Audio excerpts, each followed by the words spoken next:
Bonne journée à toutes. Un accident de la circulation s'est déroulé hier vers 18h sur la RD 151 à Courbard, en Haute-Corse. Pour des raisons indéterminées, une voiture a fait une sortie de route avant de faire plusieurs tonneaux et une chute de plusieurs mètres en contrebas. La conductrice, âgée de 20 ans, se trouvait seule à bord du véhicule. Malgré le choc et ses blessures, elle a réussi à s'extraire du véhicule avant l'arrivée des secours. Lorsque ces derniers sont arrivés sur place, ils ont pu la prendre en charge. La jeune femme souffrait d'un traumatisme crânien et diverses douleurs et plaies au niveau de la tête, épaules et cervicales. Elle a été conduite au centre hospitalier de Calvi. Un homme a fait un malaise cardiaque toujours hier, mais cette fois-ci en fin de matinée à bord de son véhicule alors qu'il circulait sur le front de mer à Bastille. Des passants sont rapidement intervenus pour le sortir de la voiture et lui prodiguer un massage cardiaque. À l'arrivée des secours, la victime était toujours inconsciente, mais son cœur s'est remis à battre. Elle a été prise en charge par les équipes du VSAV Bastille et du SAMU, avec la police également présente sur les lieux. Toujours des brèves avec un départ de feu qui a été signalé à midi 18 précisément à la crèche de Vangadilor ou à Santa Maria Poggio.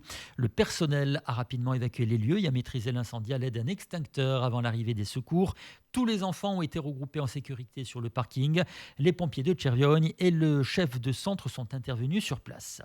Et puis ce jeudi, toujours en fin d'après-midi, un éboulement a recouvert une partie de la chaussée de la RD 81, peu avant le secteur du champ de tir de Casta, sur la commune de Santo Petro di Tanda, en Haute-Corse. La route des Agriates a été coupée et interdite à la circulation toute la nuit. Les opérations de déblaiement ont repris ce matin. Une fois fait, la route sera rouverte à la circulation. Soyez donc prudents. En politique, le député de la première circonscription de Corse du Sud et président du groupe Horizon à l'Assemblée nationale, Laurent Marcangeli, a écrit un courrier au Premier ministre Michel Barnier afin de l'alerter sur la situation économique de la Corse, une situation jugée préoccupante par l'élu qui considère que si rien n'est fait, elle décrochera complètement de la dynamique du continent. Laurent Marcangeli dit d'autre part souhaiter mettre l'ensemble des acteurs économiques et sociaux de l'île autour de la table dans un cadre nouveau. Dans ce courrier, le député évoque deux secteurs clés qui doivent faire l'objet d'une attention particulière. Le tourisme, premier moteur du produit intérieur brut corse, un secteur en baisse depuis 2020. L'autre secteur évoqué est celui du bâtiment, en récession avec la chute des autorisations de construction et des mises en chantier.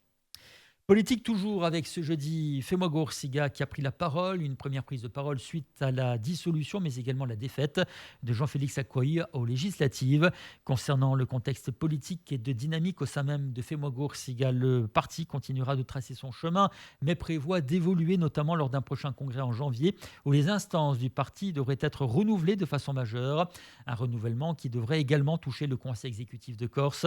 Pour autant, Femogo Orsiga n'estime pas que la défaite de Jean-Félix Akouaï va dû à un excès de confiance du mouvement, mais plutôt un contexte électoral particulier et un manque de communication de sa part sur les avancées obtenues par 9 ans de pouvoir. On écoute à ce sujet François Martinetti. Il y a une défaite, et donc nous, on s'est réunis collectivement, sur Corté, sur Coens, pour réfléchir ensemble sur évidemment les raisons de cette défaite et les améliorations apportées, les changements apportés. Donc voilà, nous on dit c'est très sain finalement cet exercice-là, et oui, on se dit il y a des choses qu'on aurait pu mieux faire, il y a des choses sur lesquelles on n'a peut-être pas suffisamment communiqué en termes d'action. Il y a pourtant des choses qui ont été faites. Je pense au programme aide étudiants, Université de Corse. En tout cas, la collectivité de Corse investit beaucoup. La collectivité de Corse investit beaucoup dans l'eau, dans les logements. Beaucoup de choses ont été faites. Les Corses ne sont pas forcément au courant. Donc ça, c'est un élément. On va le faire, on va s'améliorer et on va être encore plus présent sur le terrain. C'est ce qui est d'ailleurs visible depuis septembre de manière totale. Il y a aussi, bien évidemment, des éléments sur lesquels on n'a pas assez avancé, pas suffisamment vite, sur des rythmes trop lents, et des choses sur lesquelles on n'a pas forcément été bon. Voilà. Valoriser ce qui a été fait positivement, mais en même temps avoir ce regard lucide et de dire qu'on peut encore mieux faire demain pour des politiques encore plus,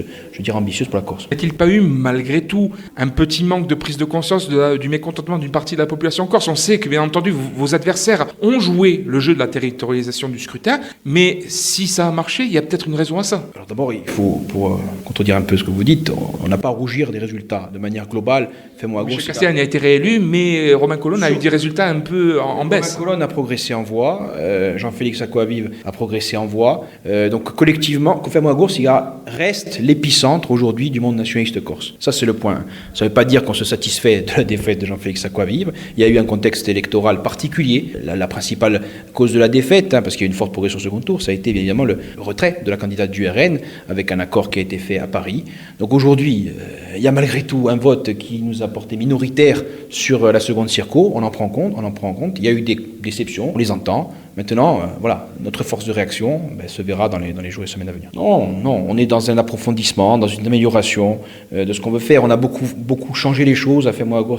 Lors des 3 dernières années, on a progressé en communication, on a fait beaucoup de terrain, etc. Donc là, on va poursuivre ce processus-là. Il y a des jeunes qui vont encore une fois monter, il y a des personnalités de la société civile qui vont aussi s'impliquer encore plus avec nous. Voilà.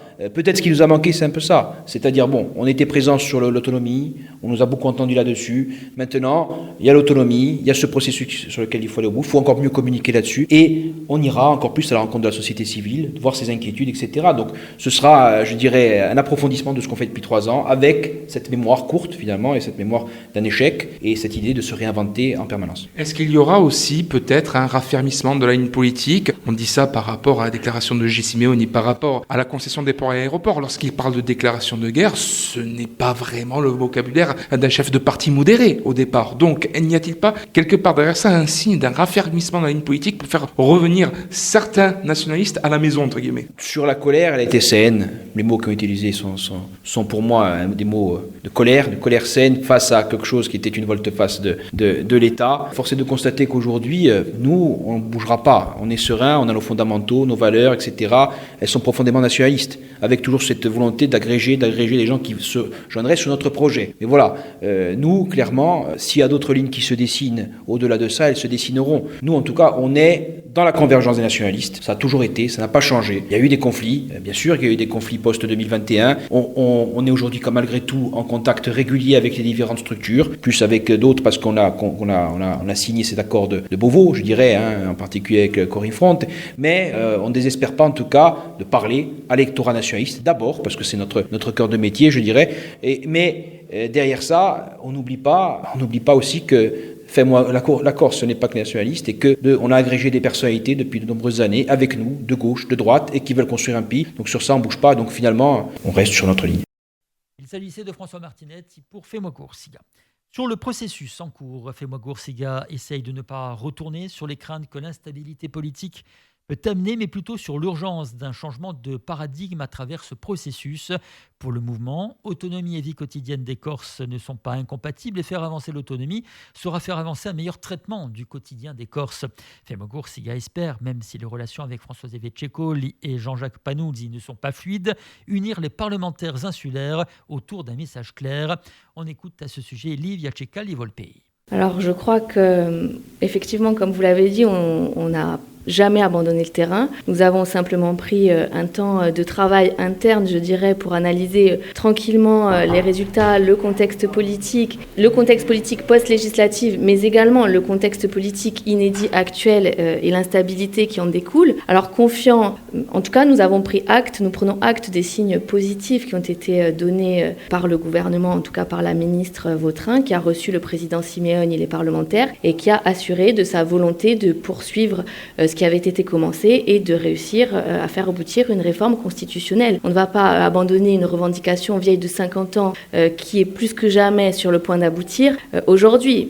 Mais bien entendu, nous ne faisons pas non plus preuve de naïveté et d'angélisme. Nous restons attentifs et au travail comme nous l'avons toujours été. Vous avez appelé à quelque part à ce que les parlementaires s'unissent autour de cette question. Vous allez prêcher des convaincus avec vos députés, votre sénateur, mais aussi Laurent Marcangeli, qui est plutôt de votre côté. Par contre, Jean-Jacques Panunzi et François-Xavier Ceccoli, ça semble plus difficile. N'est-ce pas illusoire ? Illusoire d'avoir un accord. Moi, je crois qu'il faut partir de la délibération de l'Assemblée de Corse des écritures constitutionnelles. Désormais, le projet qui va être écrit est entre les mains du Parlement. J'ignore ce que sera la position de M. Ceccoli, qui effectivement ne semble pas être tout à fait favorable à l'autonomie, mais quoique, puisqu'il a affirmé qu'il était prêt à travailler pour la Corse. J'ignore ce que sera sa position. Nous appelons de nos voeux, effectivement, à une union qui avait réussi, ce travail parlementaire des uns avec les autres, et ce travail même au sein de l'Assemblée de Corse. Au sein de l'Assemblée de Corse, nous avons quand même réussi un accord politique. Tout ça, ça doit être pris en compte. À Porto-Vecchio, le contrat de ville 2024-2030 a été signé lors de la séance du conseil municipal de lundi dernier. La commune de Porto-Vecchio a voté la mise en place du nouveau contrat de ville Engagement Quartier 2030, Pifane ou La Marine, en passant par le quartier Vignole à une partie du port. Ce contrat, qui couvre une période de 6 ans, 2024-2030, a été signé ce jeudi à La Animou par Jean-Christophe Angelini, le maire de la commune et président de la communauté des communes du Sud-Corse, son premier adjoint, Michel Guirache, Laurence Guirache, la DGS de la communauté de communes du Sud-Corse, Emmanuel Guiraski, adjointe en charge de la santé et du social, ainsi que Gaël Rousseau, sous-préfet de Sarthet. Le contrat de ville Engagement Quartier 2030 entre donc dans sa phase active dans un périmètre élargi depuis l'extension au quartier Vignole et La Marine. Nous passons à présent au sport et au football. Dans le cadre de la 9e journée de Ligue 2, le Sporting Club de Bastille, à 8e, reçoit ce soir à 20h Clermont Foot, 13e. Le premier match d'un véritable marathon pour le SCB qui devra se rendre à Pau mardi pour jouer son match en retard avant de se déplacer pour le derby du côté de la Serie A. Recevoir Rodez puis se rendre à Caen, le tout en l'espace de 2 semaines seulement. 5 matchs dans ce laps de temps. Voilà de quoi inciter Benoît Tavenot à la gestion d'un groupe qui, en raison du blocage des aéroports il y a 2 semaines, reste sur 3 semaines sans match en compétition. Côté groupe, Jeannet blessé manque à l'appel, tandis que Guevara est suspendu. On écoute Benoît Tavenot, l'entraîneur du Sporting, avant ce match. Puis le match annulé de Pau, on a vraiment eu une qualité d'entraînement très très bonne. Un bel investissement, un bon rendu. On s'est vraiment bien entraîné, donc j'espère qu'on entamera bien ce match. Le match de Martigues, même si ce n'était pas un grand match, il va nous être utile. C'était un match compliqué sur un terrain très compliqué. Mais on a fin de compétition, on a fin de match. Alors, vous allez avoir un enchaînement très particulier, puisque vous avez donc passé 3 semaines sans match officiel, et là vous allez enchaîner 5 en 2 semaines.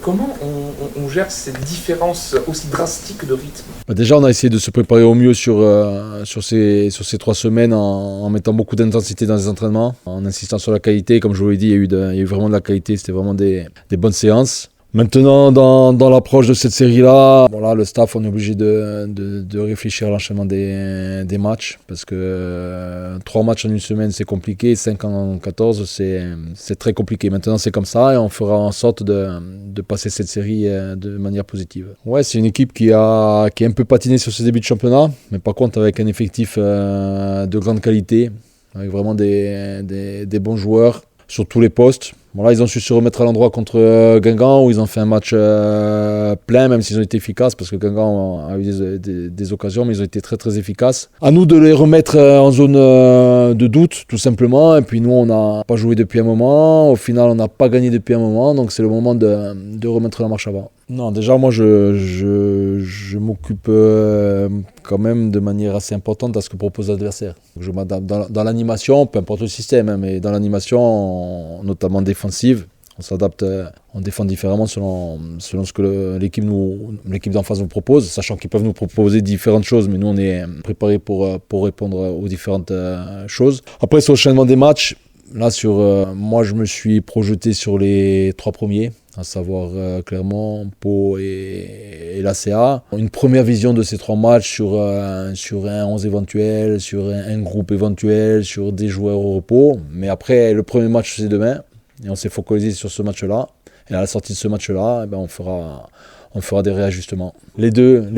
Voilà, pourquoi je préfère jouer à 4 ? Parce que ça nous permet d'avoir... au pire, une égalité numérique au milieu, au mieux, une supériorité numérique au milieu. Maintenant, sur les profils d'excentrés qu'on a, nous, c'est plutôt des attaquants purs. On n'a pas de milieu excentré. Donc il y a des matchs où on est obligé, pas obligé, mais où je opte plutôt sur une prise de largeur avec 5 défenseurs. Sachant que sur 5 défenseurs, des fois parmi les 5, comme on l'a fait contre le PFC, il y a un arrière latéral. C'était Zacharis contre le PFC. Donc on peut faire 3 défenseurs centraux, 2 pistons, 2 défenseurs centraux, un latéral dans les 3 plus 2 pistons. On peut être à 4, on peut faire différentes choses et je cherche à ce que les joueurs soient capables de répondre à différentes choses, que ce soit défensivement ou offensivement. Pour rebondir sur cette question sur la défense, si on parle de défense à 2 ou 3 axiaux, s'il y a besoin de 3 axiaux, il y a besoin de nombre. Et Doumegui, on le sait, il était revenu dans le groupe un peu avant la trêve.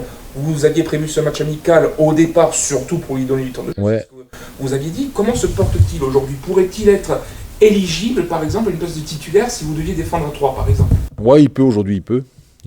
Mais Doumbé aujourd'hui, je l'ai dit à la fin du match, il est sélectionnable. Alors après, il a retrouvé, je pense, l'intégralité de ses qualités athlétiques. Maintenant, c'est une question de rythme, c'est une question de répétition des situations. Et bien sûr, il a un match en National 3 et 1 heure avec Martigues. Mais si demain j'en ai besoin, il va être là. Et aujourd'hui, il est sélectionnable comme tous les autres. Il s'agissait de Benoît Thévenot, l'entraîneur du SCB, avant cette rencontre. Et puis, sachez que le tribunal judiciaire d'Ajaccio a rendu son jugement mardi dernier concernant l'association GFCA Foot.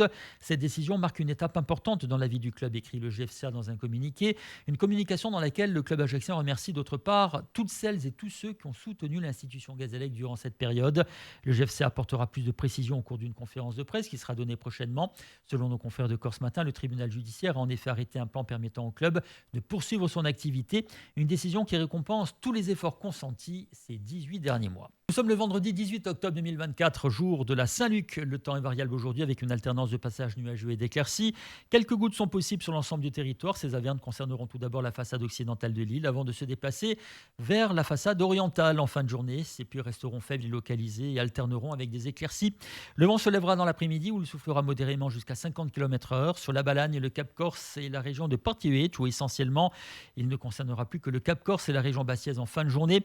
Quant aux températures, elles baissent. 23 degrés, ce sera le maximum cet après-midi du côté de Portivet, ou Bonivaggio, 22 à Ajaccio, Propia, 21 à Bastia, à Corti, 20 à Calvi, Velise ou la Sarthe, 19 à Rugliano, Cervione, Ziccao, 18 à Prunello di Fiumor, Bovico et Pietralba. C'est la fin de ce journal sur Alta Bregoanza. Merci pour votre attention et votre fidélité. Je vous retrouve tout à l'heure à 10h30 pour le flash. Bonne matinata et à dopo.